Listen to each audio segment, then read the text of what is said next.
Welcome to Savage Minds. I'm your host, Julian Vigo.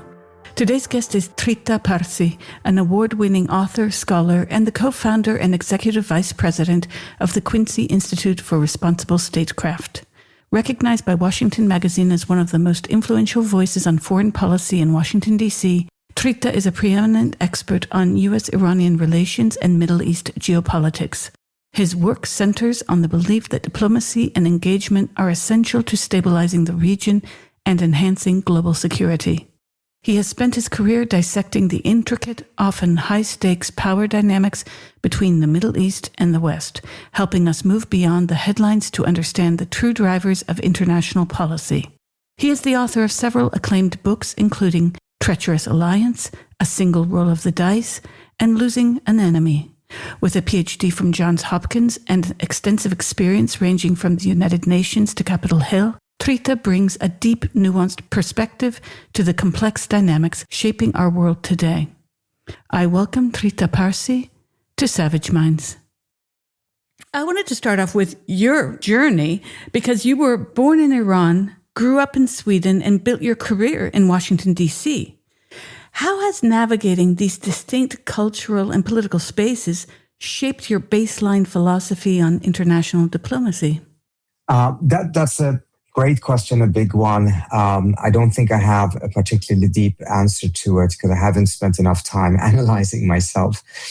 But if I were to give you a quick answer, I would say that the most important thing was that my upbringing in Sweden and my training in political science in Sweden was very much colored by that country's experience, a small country in the outskirts of Europe that played a crucial, if not central role in the establishment of the international system as we know it today with the UN system, etc., and did so out of self-interest. It was a neutral country in the Cold War, but leaning towards the West, but recognized that it needed peace and stability globally in order for itself to be able to be safe and strong.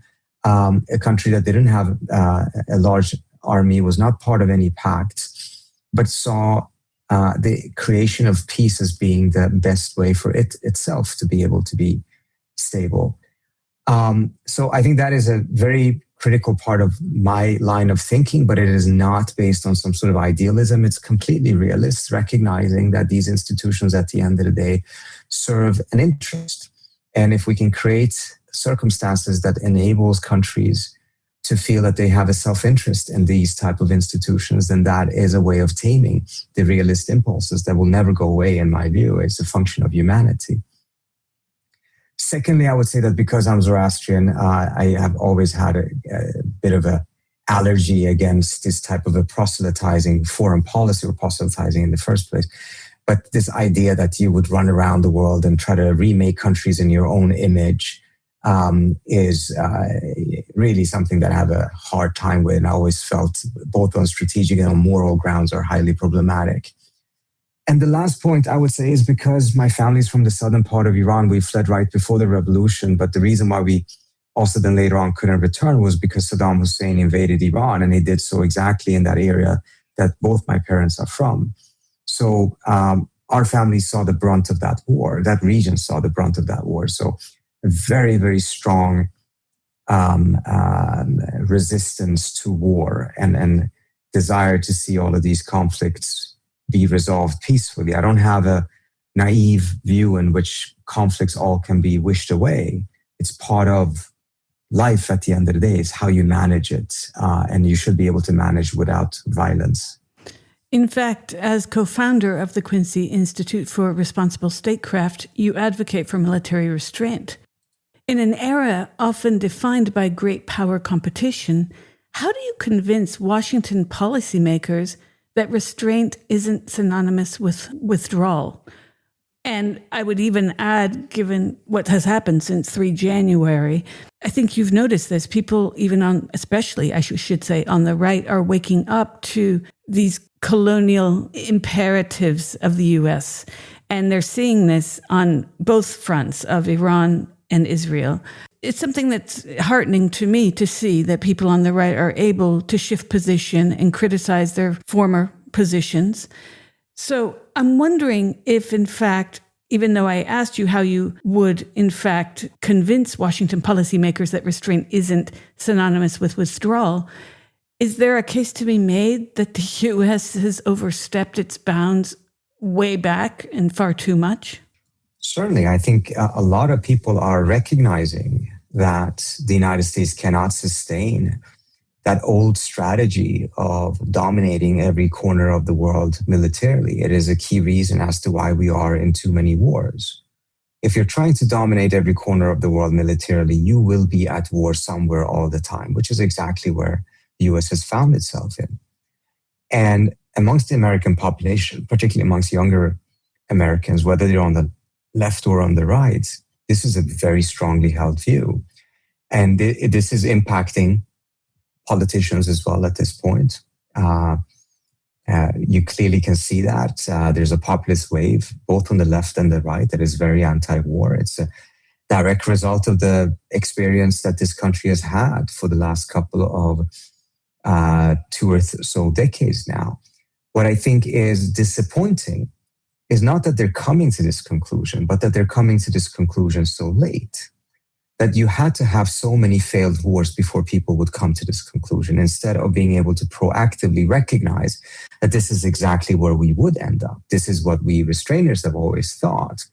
And we have been successful in convincing people somewhat, I would say. But I have to be frank, most of the reason why people are coming to our side is because of the failure of these wars, not because of them proactively recognizing that this is the direction we should go in. Certainly Washington itself has not been able to proactively think about these things. And in my view, we should never have had this Iran war if there had been a much stronger recognition of the reality of this grand strategy. But now we did have it. And I think there's going to give further impetus for the restraint movement. But it's again because of the failure of the other side. Yes, it's interesting if I think back to when I was a child and the Shah of Iran left, the revolution occurred, and I think of the media representation of that era. I was very small, but I remember that it went hand in hand with Americans waiting for petrol in lines that sometimes went on for miles.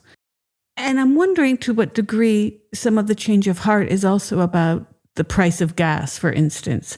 And what would it take to convince Americans to vote for candidates, for instance, who have no plans to instigate wars or kidnap sitting leaders? Because it's something that you know well, the history of the United States and its reach towards puppet dictatorships, wars that are either directly or indirectly sponsored and manned, if I can use that word today. And we've had such an imprint on Central America, a devastating imprint, and in South America. Why is it that even today, the neocons, we can speak about them specifically, or some of the neoliberal lights seem to not understand that people are very much against these wars because they're starting to do a checklist of how much it's costing them? No, I think this is one of the big question marks. Why is it taking Washington so long to come to these conclusions? And I think, again, we have a political system in which so much of the decision-making by politicians these days are far more driven by inertia, by pressures from special interests, and most importantly, perhaps pressures from the military-industrial complex. And the military-industrial complex is very powerful because it is creating jobs in every congressional district. So to vote against, another weapon system, etc., is to vote in favor of jobs either being lost or moving out of your district. And this is very deliberate. They spread out the production of weapons throughout the entire country to make sure that they will constantly have the support of Congress for moving further and further and further into this militarization of American foreign policy. And as everyone knows, Eisenhower warned about this already back in the 1950s.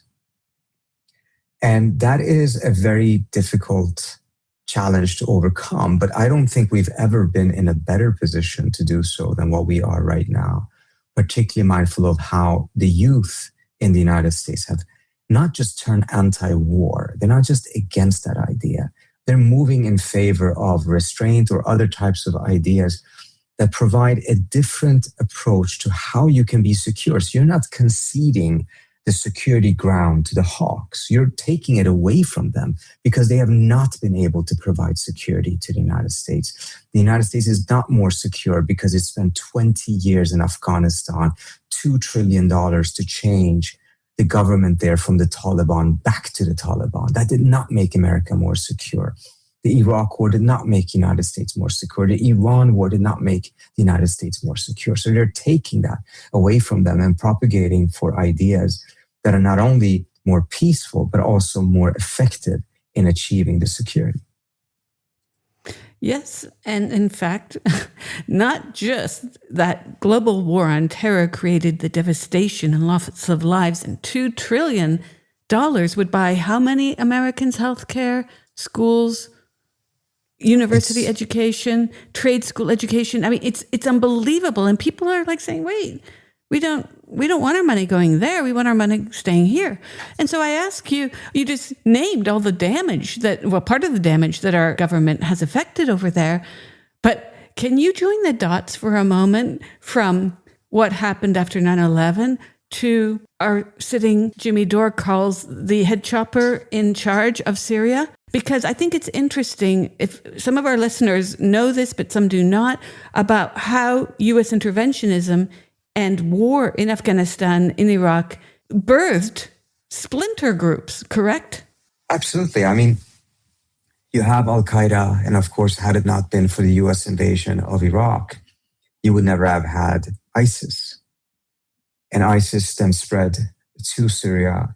And this person who is now in charge of Syria is a former founder of Al-Qaeda in Syria who fought the U.S. The U.S. had millions of dollars on his head accusing him of terrorism. But through the support of the Turks, this person who led a faction called the HTS that broke with other factions of Al-Qaeda and essentially tried to clean their name up, managed to defeat the Assad regime that was now in charge of the country. And the United States moved very quickly to establish relations with him, to lift sanctions on Syria, and to essentially completely normalize him. But at the same time, giving the Israelis the full ability to continue to strike Syria, to continue to not only occupy the Golan Heights, but now the Israelis have occupied an even larger territory of land in Syria, which the Syrian government have so far not been able to do much about.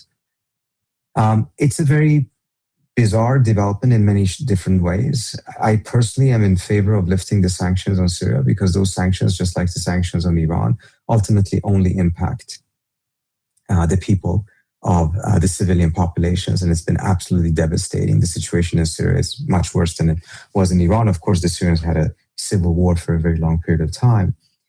But I think it's also caused people to really understand that this idea of some sort of ideological battle is a very thin veneer for a very different policy at the end of the day. And I think there is a realism to understand that once this group is now fully in charge of that country, you have to deal with them. You don't have much of a choice. What I personally have been uncomfortable with, however, is the speed in which he was embraced. It seems like it wasn't a process whatsoever. We've seen processes in which, for instance, the PLO got off of the terrorist list in the US and started to be treated as a legitimate opposition or a representative of the Palestinian people in the eyes of the US. I mean, the eyes of Palestinians, it was that for a long time, but it was a long process.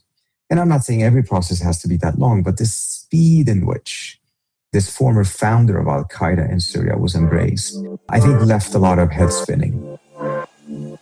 You're listening to Savage Minds. If you're enjoying the show, take a second to subscribe at savageminds.co. Feel free to comment below or drop us a line to share your thoughts.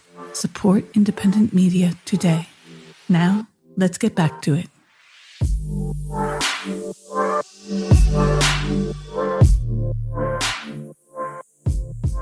Well, it was definitely queer eye for the head chopper. They renamed him, they redressed him. It was wild in a way to see. Because in December, just a month before, he became whitelisted and there was no more that wanted list that we all saw. Just a month before, he was out for dinner with two ministers from Great Britain. Next thing you know, mid-January, was it last year, 2025? Suddenly, he was whitelisted. Yeah. He's okay. Thumbs up. And yes, I agree. The speed... Also, then you have the media complicity that goes along with this. Like we're all supposed to, it's like, I hate to make the comparison, but it's like, now he's Caitlyn Jenner, It's like, what? What? He was head chopping now? Okay. Yeah. And ironically, and you know this because of Hafez al-Assad and then Bashir, the media representation around these two figures has always been obscured by legacy media. Yeah, I think there's a reason why more and more people are turning away from mainstream media because it's increasingly seen, and I think to a large extent correctly, as being in service of whatever government is in power. So the kind of scrutiny that the media is supposed to do of those in power is just not taking place in the same manner any longer. It is instead just becoming a megaphone. And we see this on numerous issues. I think none issue more clearly than Gaza because of the depth of the crimes that are being committed there. And I think the BBC just published another study that showed that the British public is increasingly not relying on mainstream media any longer, including the BBC. And it's like, well, how many of these stories are you going to run before you guys yourself wake up and deal with why there is that loss of faith, and recognize that at the end of the day, the loss of faith is because your conduct. It's not because people have suddenly become more conspiratorial. It's because you have lost their confidence and trust because you haven't been reporting the truth and the news in an honest and objective manner. And when a government like the US is going in the direction of normalizing with Sharia in Syria, I think there's plenty of arguments on both sides that could be aired, but it was almost as if nothing was aired at all. It was just dealt with as a side note, as if this was not a person who was a founder of Al-Qaeda, as this was not a person who most likely has American blood on his hand. That doesn't mean that necessarily it would be wrong to, at the end of the day, having to deal with that government if they're control of the country. But where's the media scrutiny that at least gives an opportunity to have a full conversation about this? Well, there isn't. Not on mainstream media, at least. Even what used to be critical, if you went to someone like Jon Stewart, that sort of vanished. And things became very couched in Russiagate. We've had, as you know, the resurgence of Russophobia. So even Syria was posited, even amongst leftists, people had arguments because some were just anti-Putin. It doesn't matter. It was like the Russian version of Trump derangement syndrome instead of trying to look soberly at the larger issues. Because one thing, I was working on a project of human trafficking in Haiti with the UN, and one of my colleagues was talking about Syria and the mass displacement of people. Could you talk about that? Because this is something that fits into the larger public opinion, even, I'd say, the growing xenophobia in Europe that is in a way orchestrated, because you didn't at the time see Merkel, and certainly now see any of the Western leaders outside of maybe Sanchez talking about the fact that we have immigrants that are, to use a right-wing term, flooding our towns or flooding over the borders, is because of what we do to their countries. Could you talk a bit about this? Because when I lived in Germany, I just saw many Syrian refugees and I heard their stories. I mean, outrageous what they went through. But the numbers of people who were displaced in Syria, is this not one of the largest mass forced migrations since the separation of India and Pakistan? Yes, so you had, at a country of about 30 million, about 9 million who were displaced. And they were displaced internally and externally. And obviously that has a huge impact, not only on the country, but also on the politics of Europe, where most of these refugees ended up going. And to treat that out of the context of what actually was happening in Syria. And this is, I wouldn't be defending what the Assad government was doing in any way, shape, or form, but this was a civil war in which massive brutality was used by both sides. But what we do know about civil wars is that they usually do not last, they cannot last longer than about a year, absent support from external powers. It is the external powers, the support that they provide, that enables these wars to go on for much, much longer. And that was certainly the case in Syria as well. Part of it is that they simply run out of ammunition, etc.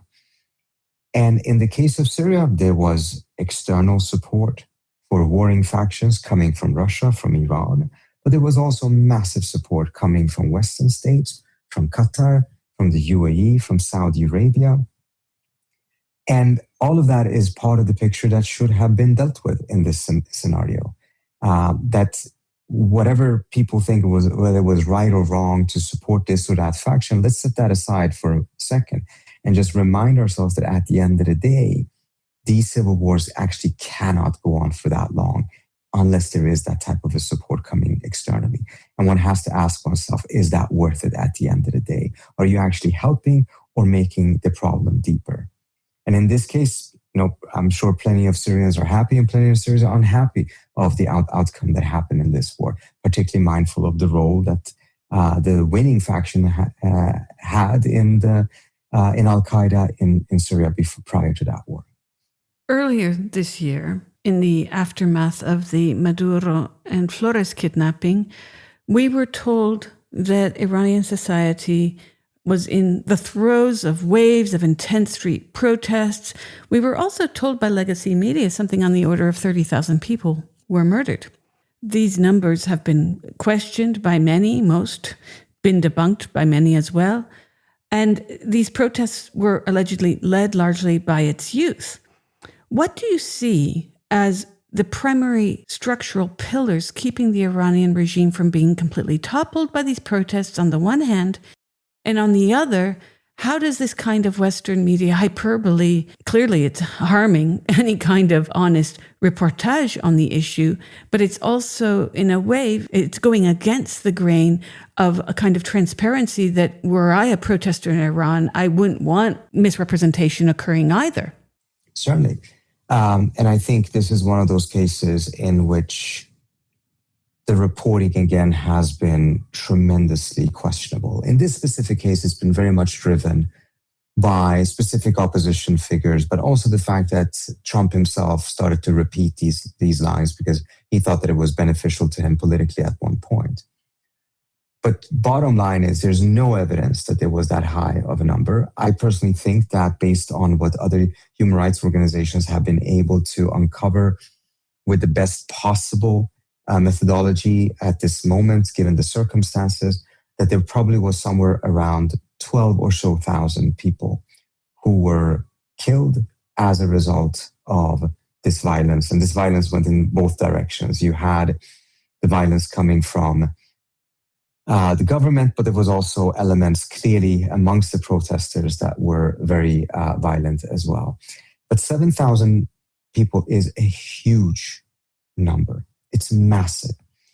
So I don't understand why there was a need to exaggerate it, because it was already massive to begin with. And it's going to be tremendously difficult for the Iranian society to at some point be able to heal the wounds that have now been created inside of Iran.